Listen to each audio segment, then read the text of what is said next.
চিনবে না, দলের কর্মী তার নেতা চিনবে না, নেতা তার কর্মীরা চিনবে না, বন্ধু বন্ধুরে দেখে পালাবে। এই কঠিন মুহূর্তে সূর্যটা মাথার কাছে চলে আসবে, জমিনটা তামার জমিন হবে।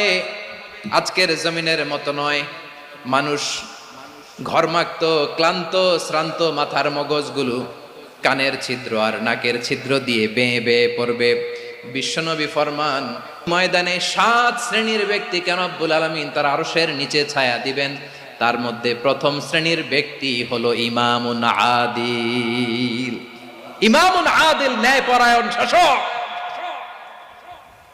যে ইনসাফের সাথে বিচার করে, যে জাস্টিস সমাজে সার্ভ করে, যে সুশাসন নিশ্চিত করে, ওই ইমামুন আদিল। আদিল শব্দটা বুঝছেন না? ইন্নাল্লাহা ইয়া'মুরু বিল আদল।